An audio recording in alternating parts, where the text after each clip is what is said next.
Hey guys, this is Jay, and welcome back to another video. Here are the concepts we'll be talking about today, and they're mainly about alcohol and Grignard reagents, so let's get right into it.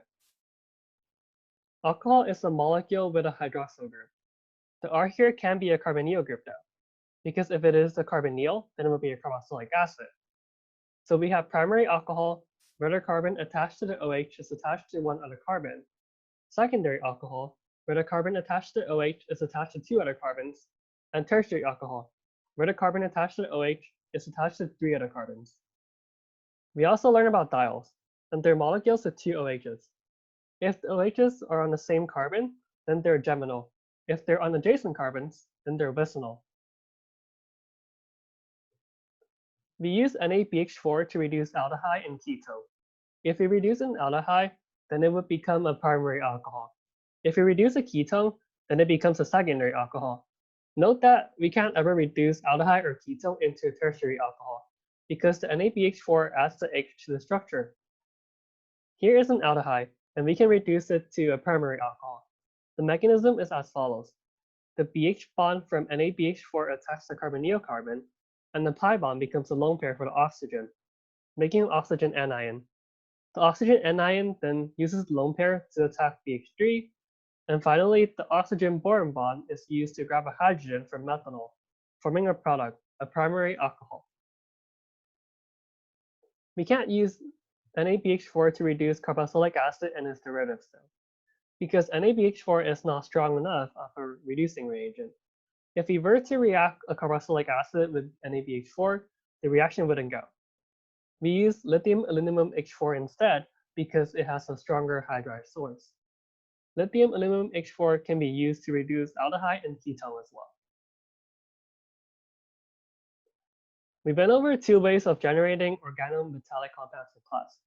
They both involve reacting an alkyl halide with a metal.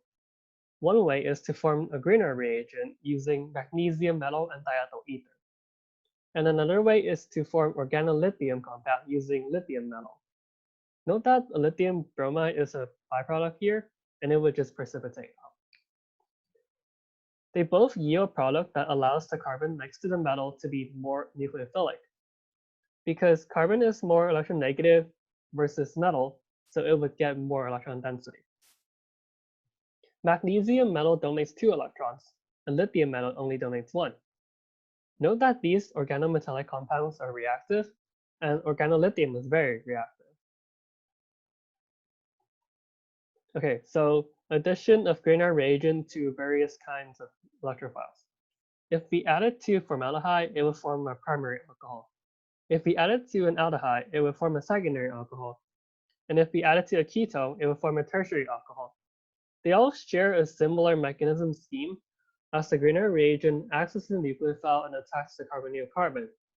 The carbonyl pi bond then becomes a lone pair and is given to oxygen, forming this oxygen anion. The oxygen anion then uses its lone pair to grab a hydrogen from water, and yielding a product. If we add Grignard reagent to ester or acid chloride, it will form a tertiary alcohol. We need 2 equivalents of Grignard reagent for these though. The first step is kind of the same with addition to formaldehyde, aldehyde, or ketone that we went over earlier. As the Grignard reagent acts as a nucleophile and attacks the carbonyl carbon, forming this oxygen anion. The difference is here though. The oxygen anion uses its lone pair to form a pi bond and kicks off the leaving group. The leaving group would be chlorine if it is acid chloride, or OR if it is ester. Then the structure becomes a ketone. It is just addition to ketone at this point. So the Grignard reagent will act as a nucleophile and attack the carbonyl carbon. Then this pi bond will come up, forming this oxygen anion. The oxygen anion then uses its lone pair to grab a hydrogen from water, forming a product. Finally, if we were to add the Grignard reagent to an epoxide, it can form primary, secondary, or tertiary alcohol, and that is solely dependent on the epoxide structure. To start off, the epoxide has a lot of ring strength, making it a good electrophile.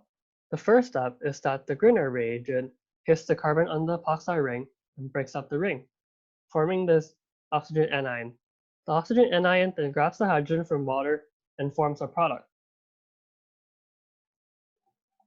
thank you guys for watching and have a great week.